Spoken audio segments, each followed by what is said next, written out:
minta sendiri. Alah, macam nak kapa lah. Takkanlah menantau orang lain pergi tanya dah ada ke belum. Mestilah orang yang berhajat tu sendiri jumpa lah. Ini kapa suruh member satu bilik pergi tanya dah ada kapa belum. Dah hanya member siapa baru padan muka korang kan. Gurau-gurau Assalamualaikum warahmatullahi taala wabarakatuh dan salam sejahtera. Kita kembali lagi dalam siri taklimat praktikum yang mana hari ini kita akan membicarakan tentang penggunaan dan pengurusan MyForum. Berikut saya akan buat penerangan tentang penggunaan MyForum. Disebabkan saya lebih kepada untuk tidak bercakap secara formal, kita lebih kepada bersantai lah supaya tidaklah bahasa saya straight langgar dinding bahasanya. Okey, jadi hari ini apa yang kita akan buat, kita akan tengok dari mana mula perjalanan pelajar menggunakan MyForum sehinggalah tamat praktikum. Dan perlulah diingat apa yang saya beritahu dalam taklimat ini adalah juga terguna pakai untuk praktikum yang berikutnya. Okey, yang pertama, pastikan anda buka MyForum dengan alamat yang betul ya. Alamatnya sama seperti yang tertera di sinilah. Okay. Ini adalah paparan antara muka MyForum, muka harapan. Jadi di sinilah orang kata apa, laluan masuk ya. Ada yang untuk admin, syarah, pelajar dan hubungi kami inilah. Okey, jadi pelajar perlu lihat kepada pintu masuk pelajar ni lah. Jadi kita klik kat sini Okey, sekarang ni dia akan timbul macam mana kita nak login. Sedangkan kita tak pernah guna pun MyForum. Okay, caranya sekarang ni yang pertama klik pada pendaftar baru. Klik kat situ dan kemudiannya diminta pelajar untuk masukkan nombor IC lah. Okey, jadi inilah nombor IC. Sebab nombor IC rekaan, jadi saya dah ingatlah nombor IC orang ni. Okey, masukkan nombor IC dan klik pada butang semak. Apa yang berlaku? Okay. Yang pertama sekali, dia mesti keluar nama anda. Okay, kalau nama anda rasa betul nama anda, anda teruskan langkah seterusnya. Kalau kata anda rasa dah masukkan nombor IC anda, tapi keluar nama lain, hubungi saya dengan kata segera. Saya akan buat semakan semula. Mungkin kita tak kata salah masuk data, tapi kita mungkin kata ada pertindihan data. Itu perkara biasalah dalam MyForum sebab bukan awak seorang je. Semua pelajar di seluruh Malaysia, pelajar IPG menggunakan MyForum. Jadi tak mustahil perkara itu boleh berlaku. Dan kita akan buat semakan semula lah. Okay, jika anda tengok nama dah betul, anda boleh tetap buatkan ketetapan ID. ID ni macam mana? Terpulang. Nak letak ID apa pun boleh. Contohnya macam ni boleh ke letak macam ni? Boleh, tak ada masalah. Sebab ID ni merujuk kepada ID yang digunakan dalam sistem. Dia bukan ID untuk sebagai paparan. Jadi tak ada masalah. Okey, kata laluan, terpulang nak letak kata laluan apa-apa pun. Setelah semuanya okey, orang klik pada daftar. Bila klik pada daftar, bila dah tak ada masalah, dia akan masuk ginilah. Dia minta kita login semula. Maka kita tekan pada login semula dan kita masukkan ID kita dan juga password. Maka inilah paparan yang akan keluar dalam kamu punya account. Kita panggil account lah, senang cerita kan. Tak payah pening-pening kepala kan. Okay, kita ada maklumat diri, jadual waktu, co-curriculum, laporan praktikum, persediaan, RPH, kita ada jurnal, kita ada refleksi, kata laluan dan bantuan. Kita pergi yang pertama iaitu maklumat diri. Klik pada maklumat diri. Ini semua pelajar kena buat. Sebab apa? Apabila kami melakukan proses untuk memasukkan data maklumat pelajar, kami hanya memasukkan nama dan juga nombor kad pengenalan anda. Jadi yang macam hari lahir ke, jantina ke, agama ke, kaum, kami tak isi. Bukan malas nak jimat masa. Sebab ada banyak tugasan yang kami perlu selesaikan. Jadi adalah lebih baik pelajar sendiri yang kemas kini. Jangan lupa masukkan nombor telefon yang terkini. Ya. Dan juga email. Email ni merujuk kepada email pembelajaran lah. Ya. Okey. Lepas tu bila katakan dah ada buat perubahan, maka tekanlah kemas kini. Maklumat telah berjaya dikemas kini. Ya. Dia ada tulis kat situ. Maklumat telah berjaya dikemas kini. Maka kita klik pada kembali. Okey, dia akan pergi ke sini. Akan patah balik. Ya. Jadi maka selesailah untuk kemas kini maklumat pelajar. Jadi sama ada pelajar boleh tekan kembali di sini ataupun ke menu utama. Mana-mana pun boleh. Okay. Dan kita pergi pada seterusnya ialah jadual waktu. Okay, apabila pelajar sampai ke sekolah nanti, kamu akan dapat jadual waktu yang telah disediakan oleh pihak sekolah.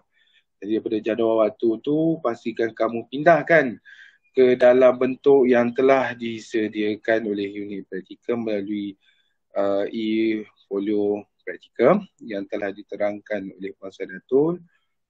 Silakan dalam bentuk itu ataupun boleh juga menggunakan bentuk yang telah diberikan oleh guru besar. Tetapi pada hemat saya adalah lebih baik gunakan format yang telah disediakan oleh IPG dan yang disediakan oleh sekolah jadual tu boleh dilampirkan, tak ada masalah. Okey, apabila kita klik tadi pada jadual waktu, dia akan keluar paparan begini. Maka yang pertama pastikan nama IPG betul lah. Dan nama pelajar dan kemudian option. Yang ni tidak aktif ni, janganlah kamu susah hati. Yang ni merujuk kepada dummy yang saya buat. Kamu tengoklah. Bimbingan kaunseling ke, bahasa Melayu ke, pendidikan Islam ke, option. Dan kemudian praktikum pasal 1 ataupun pasal 2.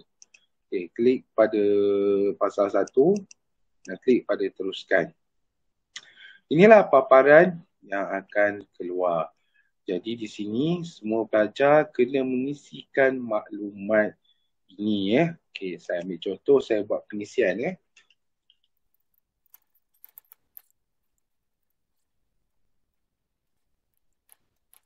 Okay, katakan kita dah buat pengisian, dah siap buat pengisian, boleh klik pada butang simpan. Okay, kau telah berjaya disimpan dan anda klik semula kepada kembali. Okay, di bawah ni dah keluar jadual waktu. Okay, pastikan kalau kata ada apa-apa perubahan berdasarkan kelas, boleh buat kemas kini. Boleh buat kemas kini ataupun nak padam. Tak ada masalah. Mana-mana pun boleh. Okey, apakah implikasinya kalau jadual waktu ni tak diisi? Okey, implikasinya ada satu borang penilaian yang ada pada pesyarah. Pesyarah tak boleh buka sebab pelajar tidak mengisi jadual waktu. Jadi saya minta tolong sangat-sangat pastikan kemas kinilah jadual waktu. Setelah kita buat pengisian dan dah selesai apa semua, kita boleh klik kembali ataupun kita pergi kepada menu utama. Mana-mana pun boleh, tak ada masalah. Okey, kita pergi kepada core curriculum. Okey, kita tekan pada core curriculum dan kemudian ada maklumat. Pastikan semua maklumat betul, praktikum fasa 1 atau fasa 2, kemudian klik teruskan. Dan isikanlah maklumat ini. Okey, suka saya nak terangkan. Okey, mungkin sekolah akan memberikan anda curriculum 3 ni. Full set lah. Orang kata apa, full package. Ada unit beruniform, ada kelab dan persatuan, ataupun ada permainan. Tetapi adalah yang penting kamu pilih satu saja yang untuk dinilai. Kalau kata hati kamu berat, katakan daripada 3 tu kepada pengakap, maka nanti apa-apa urusan curriculum kena buat RPH apa semua, pastikan pengangkap lah yang jadi keutamaan. Yang lain tu maksud saya adalah bukanlah tak perlu buat RPH. Laporan dia kena sediakan menggunakan borang yang kita dah sediakan dalam e-folio praktikum. Kena buat laporan yang tu tidak memerlukan anda untuk membuat RPH. Yang ni saja, yang mana untuk penilaian saja yang anda perlu sediakan RPH. Okay, pastikan anda isi dan juga simpan. Saya ambil contoh ya. Okay, anda pun simpan. Klik simpan, data telah berjaya disimpan, anda klik kembali. Dia akan keluar. Kalau ada perubahan, ada kemas kini, boleh kemas kini. Kalau nak padam, boleh padam. Kalau pelajar tak ngisi maklumat ni, pun samalah, ada borang yang ada pada pensyarah tidak boleh diakses kerana pelajar tak buat pengisian. Jadi kena ambil tanggungjawab lah. Okey, seterusnya kita pergi kepada laporan praktikum. Okey, laporan praktikum ni merujuk kepada borang PR1. Ada dua borang PR, satu borang PR 1 dan satu lagi borang PR 1 koko. Maksudnya ada dua borang PR. Yang ni bilangan dia satu untuk bidang teras dan satu untuk elektif teras. Yang ni PR1 koko ni pun ada satu juga. Kita klik pada sini. Borang ni bukan untuk kamu isi, tetapi borang ni untuk kamu akses, untuk kamu lihat semula. Benda tak jadi masalah. Okey, kamu pergi kepada sama macam tadi, pastikan nama kamu, praktikum fasa dan klik teruskan. Okey, sekiranya pensyarah telah pun membuat pengisian, maka dia akan keluar di sini bahagian jadual ni. Sebelah atas ini ialah untuk bidang teras dan sebelah bawah ni untuk elektif teras. Ni tak keluar kan? Elektif teras tak ada kan? Ini menunjukkan pensyarah tak buat pengisian. Kalau pensyarah ada buat pengisian, dia mesti ada keluar. Dan di sini kamu boleh klik pada butang papar. Okay, maka keluarlah borang PR kamu ni dan kamu cek balik adakah maklumat yang diisikan betul ataupun tidak. Dan kamu boleh bacalah apa penilaian pensyarah, penilaian kamu terhadap kamu. Oh, okey. Bagus. Ada 4, ada 5, ada 3, 2, 1, semuanya ada. Itu tak ada masalah. Okey. Dan scroll sampai ke bawah. Okay. Kalau kamu rasa kamu nak simpan, boleh simpan, tak ada masalah sebab Google Chrome ada function untuk simpan dalam bentuk PDF. Function tu dalam function print. Okay, boleh tengok balik lah. Okay, dan kemudiannya kalau nak simpan lah dalam bentuk PDF, tapi kena simpan. Nasihat saya kena simpan borang ni. Dan kalau kata nak tengok yang lain, kamu boleh tutup sekiranya ada. Kalau tak ada, kamu tengoklah kalau tak ada macam ni kan. Kalau tiba-tiba saya tanya dalam grup praktikum, siapa yang masih lagi tak ada borang PR1 elektif teras, sila lapor segera pada saya. Supaya kita mudah nak ingatkan pensyarah untuk buat pengisian dalam My Forum. Dan kadang-kadang kita tak nafikan pensyarah dah datang, pensyarah dah tengok korang, pensyarah dah buat kerja-kerja ni, tapi kadang-kadang masa agak terhad, pensyarah terlalu sibuk sampai dia terlupa. Jadi jangan assume pensyarah tak buat kerja. Pensyarah mungkin tak berkesempatan nak buat pengisian. Maklumkan pada saya supaya saya dapat buat tindakan untuk maklumkan pada pensyarah yang berkenaan. Saya juga dah bagi tahu kebanyakan pensyarah petua untuk elakkan ketinggalan untuk mengisi borang PR ni. Hari ni pergi, esok isi. Ataupun malam tu isi. Kita pergi seterusnya. Laporan prasilaan. Yang ni pun sama macam borang PR1 tadi. Klik teruskan. Yang ni adalah laporan yang dikeluarkan. Tengoklah daripada siapa. Maksudnya siapa-siapa pun boleh buat pengisian. Termasuklah saya. Kalaulah kata saya datang ke sekolah, saya pantau kamu dan saya akan isikan borang pemantauan, borang penyelidikan dan pemantauan pensyarah penyelidikan. Dan apabila benda ni ada, maka dia jadi satu rekod lah pada kamu. Dan pandangan saya, borang ini bukan untuk menyatakan pelajar salah ataupun senarai kesalahan yang telah pelajar lakukan, tak. Dia cuma lebih kepada progress report. Maksudnya, apa yang pelajar dah buat, apa yang pelajar belum buat. Jadi, mana yang ada klik papa ni, korang boleh tekan je, tak ada masalah. Nanti dia akan keluar. Jadi korang boleh tengoklah apa komen, apa semua kan. Dia tanda tangan tak adalah. Itu tak apa, tak penting. Tak penting maksudnya tak penting untuk pelajar, tapi penting untuk makluman yang dalam ni. Apa yang diisikan oleh pemantau. Pensyarah pun boleh isi, pensyarah punya bidang teras, pensyarah punya relative teras, semua boleh isi, tak ada masalah. Okey, kita kembali. Kita pergi kepada RPH. Okey. RPH ni pelajar kena berhati-hati. Saya nak maklumkan ada 3 RPH yang pelajar perlu upload. Ingat betul-betul 3 RPH. RPH yang pertama merujuk kepada RPH bidang teras penyeliaan bersama. Kemudian yang kedua RPH elektif teras penyeliaan bersama. Dan yang ketiga RPH co-curriculum penyeliaan. Maksudnya penyeliaan tu merujuk kepada pilihan akhir lah. Ketiga-tiga RPH perlu disediakan dan dimuat naik.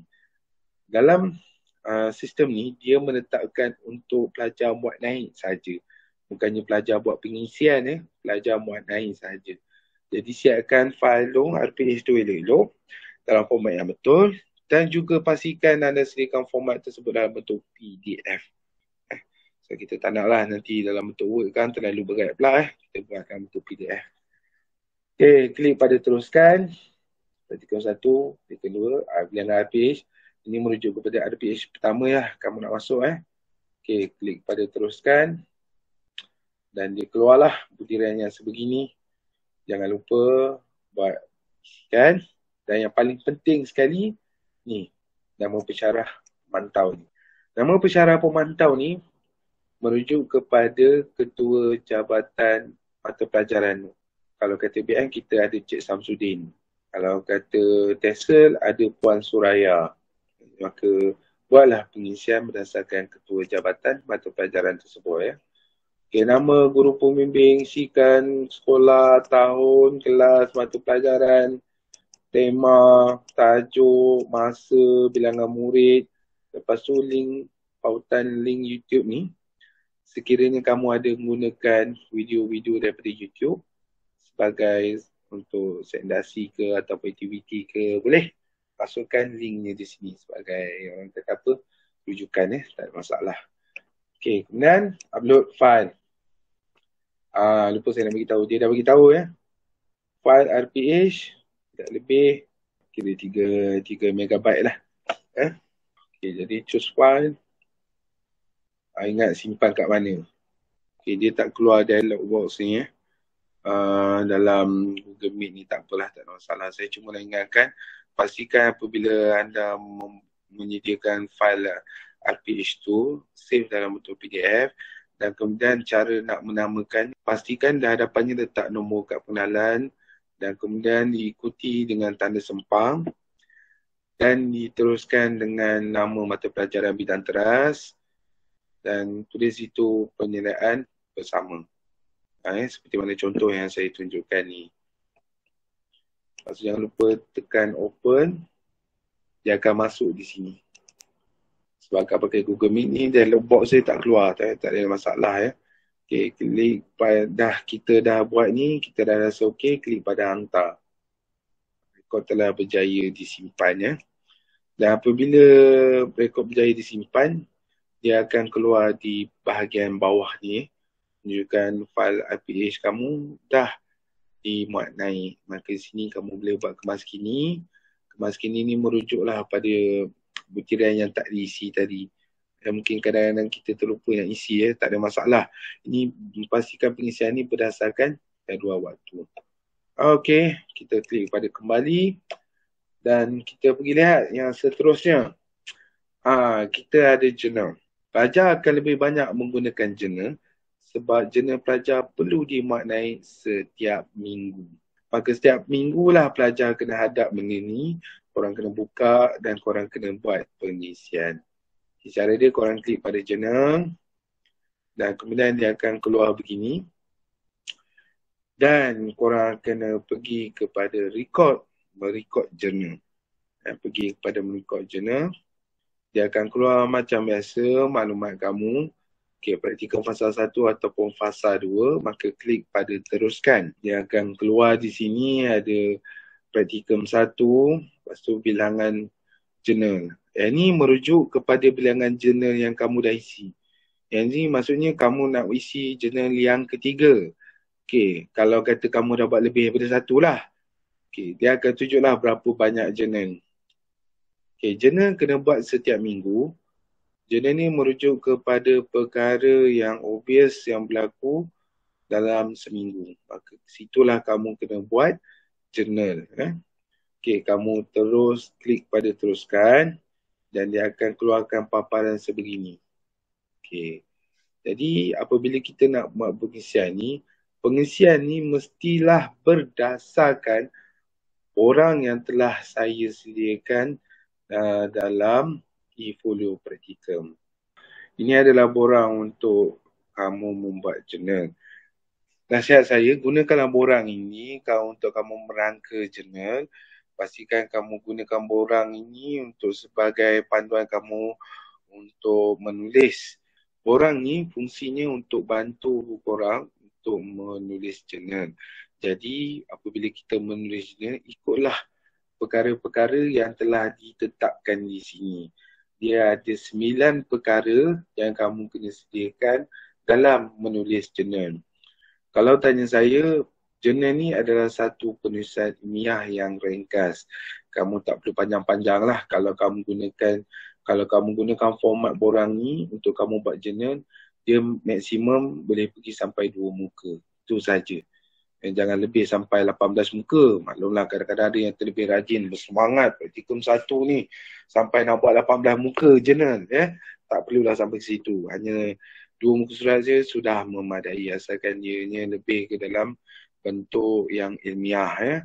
Jadi sediakan ikut apa medan-medan yang telah dinyatakan di sini. Okey. Berbalik kepada my forum tadi, apabila kamu nak buat pengisian, pastikan yang pertama tu, kamu selesaikan yang ni dulu. Dah siap semua ni, barulah kamu buat pengisian. Kerana apa? Kalau kamu tak siapkan dokumen ni, kamu tak sediakan dulu, saya bimbang nanti apabila kamu key in kat sini, kamu katalah rajin konon nak type kat sini, tiba-tiba blackout. Tiba-tiba komputer jadi blank. Tiba-tiba line wifi hilang. Maka data ni pun sebab tak simpan lagi, tak save lagi, maka benda ni pun boleh hilang sama. Jadi nasihat saya, siapkan dalam bentuk Word. Dah siap dalam bentuk Word, baru kamu pergi key in. Jadi kat sinilah kamu, kalau kata bawah ni ada apa, kamu copy dan kemudian kamu paste dekat sini. Mudah kerja kamu, ikut je. Susunan ni dia adalah berdasarkan, borang ni berdasarkan susunan di sini. Tengok isu yang difokuskan, lepas tu analisis yang difokuskan, kajian lampau, kemudian ada cadangan, idea, sama je. Cuma nak tak nak je kamu isi. Kemudian, kamu akan buat pengisian sampai tindakan susulan. Yang selebihnya ni, kamu tak boleh buat pengisian sebab medan dia tak ada. Macam mana nak buat? Nanti saya terangkan. Bila kamu dah siap selesaikan semua ni, kamu klik pada teruskan. Nanti dia akan keluar draft. Apabila dia keluar draft, dia akan tunjuk sini. Ada merah-merah ni maksudnya tak isi lagi. Jadi kamu klik pada menu sebelumnya untuk buat pengisian. Apabila semua medan telah diisikan, barulah butang hantar keluar. Dia duduk kat atas ni, atas menu sebelum. Bila dah ada tu, baru kamu klik di situ dan barulah kamu boleh buat penghantaran. Kalau tak, memang tak boleh. Okey, kita tengok sebelumnya. Nanti jangan lupa buat pengisian. Bila dah semua dah lengkap, tekan teruskan. Bila teruskan nanti keluarlah macam tadi draft. Bila kamu dah rasa puas hati, baru kamu klik hantar. Tadi pengisian hanya sampai ke tindakan susulan. Perkara yang ke-7, 8, ke-9 ni nak letak kat mana? Kamu kena tengok. Apabila kamu nak buat pengisian, dekat sebelah bawah ni, tadi kan ada 3 kan? Ada 2. Ni record yang nak isi, record yang ketiga.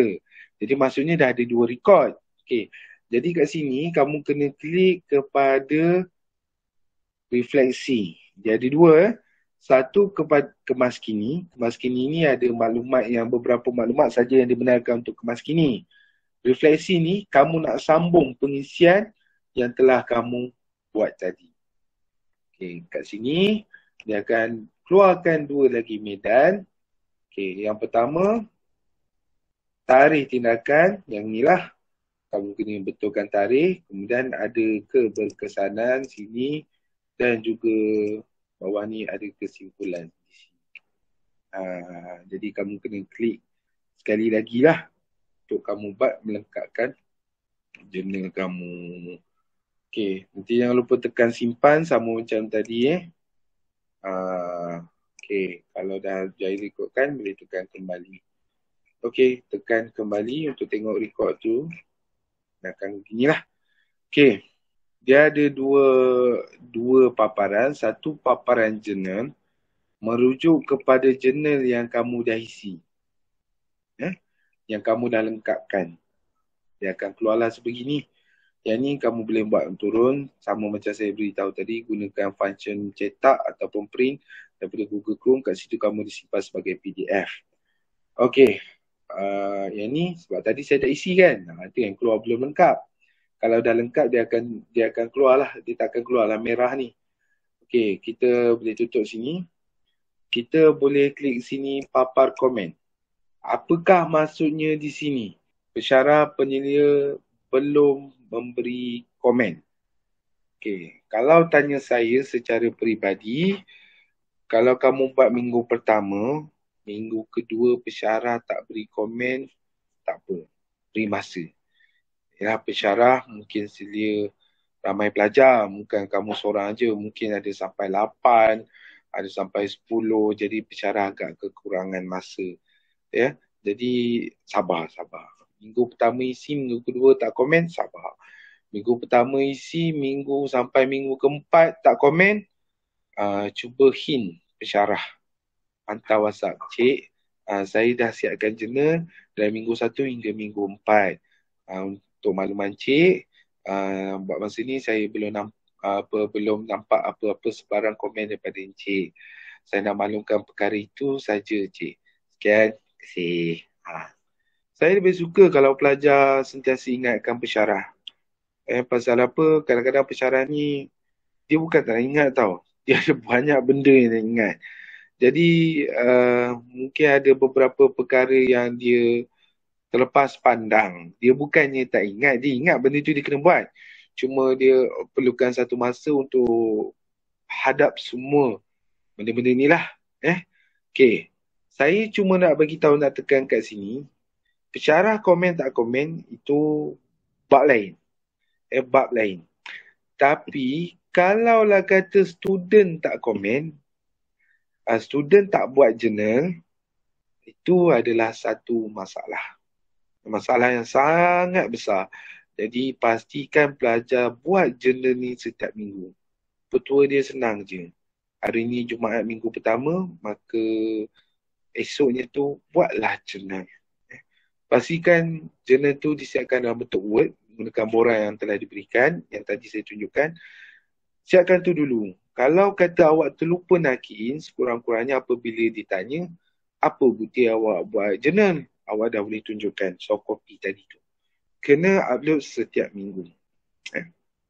Okey, kita kembali kepada menu utama. Ada satu function di sini, refleksi, yang ini perlu diisi selepas tamat praktikum. Tetapi amalannya di IPG Kampus Ipoh, kita tak gunakan pautan ni kerana questionnaire dia susah untuk buat analisis kerana format yang disediakan ni bukanlah tak tepat. Bukanlah kita nak manipulate data, tak. Maksudnya untuk kita uruskan data tu untuk dianalisis, ada sedikit masalah. Jadi biasanya kami akan keluarkan satu Google Form untuk pelajar isi. Jadi isi je Google Form, nanti borang tersebut akan muncul dalam email anda setelah siap pengisian. Okey, kita pergi seterusnya. Kita ada kata laluan. kata laluan ni untuk pelajar buat pengubah suaian kata laluan. Ya, kalau kata nak ubah boleh, kalau nak kekalkan pun boleh, tak jadi masalah. Kalau terlupa, memang tak ada cara lain, kena PM saya. Ada tadi rasa Encik macam ada function lupa kata laluan. Memang ada, boleh gunakan, tapi saya takut email tu tak landing baik dekat kamu punya account lah. Dia akan hantar email kepada email yang kamu daftarkan, tapi kita takut email tu tak sampai. Jadi daripada awak sakit kepala email tu tak sampai, adalah lebih baik awak PM saya terus.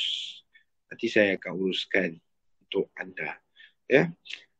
Dia bercakap juga. Dia kalau bab-bab macam ni kan, bila awak PM saya, mungkin saya akan ambil masa untuk balas awak punya mesej dalam WhatsApp ya. Mungkin sebabkan kesibukan saya ataupun tiba-tiba ada benda berdesak ataupun saya berada di luar kawasan. Tapi senang cerita lah, kalau datang tu ada cendol pulut durian, dia laju sikit lah. Ragu-ragu. Saya bukannya minta rasuah, tapi saya nak ajar kamu macam mana untuk entertain. Ayat yang paling tepat sekali, menyantuni. Macam mana kita menyantuni orang yang sepatutnya kita santuni. Ya, contoh macam praktikum, bila awak praktikum, siapa yang awak patut santuni? Kita ada ramai. Kita ada guru besar, guru pembimbing, ketua unit praktikum, pegawai pengurusan praktikum. Kita ada pensyarah penyelia, pensyarah bidang teras, elektif teras. Jadi inilah orang-orangnya yang kamu kena santuni. Kalau datang jumpa, jangan main langgar. Pukul 1 pun nak masuk unit praktikum. Dah tahu pukul 1 tu bukan waktu pejabat, janganlah cuba buka juga pintu unit praktikum. Tengoklah jam, sekurang-kurangnya pukul 2. Pukul 2 bolehlah masuk. Ini pukul 1 subuh, pukul 2, belum pukul 2, tolak pintu praktikum tu macam nak roboh nak masuk. Bukanlah kata tak boleh. Boleh, kami ada dalam pejabat. Tapi jika ada keperluan, buatlah janji temu. Buat appointment, kami ni tak ada hal. Kalau kami ada, kami boleh raikan korang. Bahasanya boleh datanglah jumpa. Ya? Dan bantuan ni, dia ada dalam bentuk manual pengguna untuk pelajar rujuk lah. Kalau nak rujuk boleh, tak rujuk pun tak apa. Saya rasa apa yang saya dah maklumkan, apa yang saya dah ceritakan dalam taklimat ni sudah pun meliputi apa yang perlu kamu lakukan. Dalam masa yang sama, saya akan salurkan pautan-pautan untuk video rujukan untuk pembinaan e-folio praktikum merujuk kepada dokumen-dokumen yang ada. Video tu mungkin merujuk kepada situasi tertentu. Okay, masa pandemik ataupun bersemuka ataupun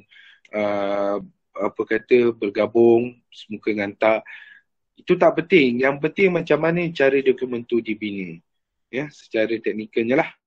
Jadi kalau ada apa-apa soalan, anda bolehlah PM saya. Kalau saya lambat balas, jangan marah saya, sebab saya ada ramai pelajar yang untuk dijaga. Walaupun awak rasa macam, Cik Nakai tak pernah pun jaga saya. Jangan kata begitu, sebab kami dari jauh memerhatikan perjalanan anda. Jika ada apa-apa persoalan dan keraguan, pertanyaan, jangan segan silu, boleh PM saya. Tapi saya lebih suka kalau pelajar kebetulan ada masa, datang jumpa saya. Tak semua perkara kita boleh cakap dalam WhatsApp, tak semua perkara kita boleh cakap dalam telefon. Datang bertetang mata itu adalah lebih baik. Ya, saya agak terkilan. Saya mengaku saya agak terkilan dengan beberapa orang pelajar. Dia ada masalah. Ya. Saya daripada awal dulu, kalau korang ingat, saya selalu berkempen, saya selalu cakap, pelajar kalau ada masalah, korang ada masalah, datang jumpa, datang bincang. Datang jumpa, datang bincang. Saya tak ada masalah. Sebab perjalanan korang ni, saya kena jaga perjalanan korang dari segi praktikum lah. Jadi saya agak terkilan. Saya cakap terang, saya bukan marah. Saya agak terkilan apabila ada pihak ketiga, keempat, kelima yang datang jumpa saya bagi pihak kamu. saya terkilan. Ya. Saya terkilan bukan sebab saya tak boleh penuhi permintaan orang ketiga, keempat, kelima, keenam. Saya boleh, tak ada masalah. Tapi di manakah tuan badan? Di sini, maksud saya paling mudah, saya mementingkan adab. Bila kita berkehendak, biarlah kita sendiri yang datang berjumpa. Kita ni bukannya tak ada budi bicara, kita ada budi bicara. Tetapi berbudilah dulu, baru boleh berbicara. Maksudnya budi kat situ, datang jumpa. Jadi bila dah datang jumpa, kita akan boleh bercerita, kita boleh tanya masalah. Dan di situlah kami ni akan menilai sejauh mana kesungguhan kamu. Jadi, kalau ada masalah tu, kamu sungguh-sungguh nak selesaikan masalah tu, kita akan bantu. Tak dapat banyak pun kita akan tolong sedikit. Saya rasa ada sebahagian daripada rakan-rakan kamu dah melalui proses ini. Kalau tak percaya, bolehlah tanya diorang. Jadi, saya ni bukanlah kata kejam, tetapi saya nak beritahu kerana adab kadang-kadang bila kita jaga betul, orang akan mudahkan urusan kita. Minta sendiri. Alah, macam nak kapal lah. Takkan lah menantau orang lain pergi tanya dah ada ke belum. Mestilah orang yang berhajat tu sendiri jumpa lah. Ini kapal suruh member satu bilik pergi tanya dah ada kapal belum. Dah hanya member siapa, baru padan muka korang. Gurau-gurau. Okay, itu sajalah taklimat daripada saya. Saya ucapkan terima kasih banyak kerana sudi meluangkan masa bersama saya yang comel ni. Dan akhir sekali saya ucapkan semoga semuanya selamat, dipermudah dan juga semuanya berjaya menepuhi praktikum kali ini. Saya doakan ramai pelajar yang boleh mendapat keputusan yang cemerlang. Itu saja daripada saya. Sekian. Terima kasih.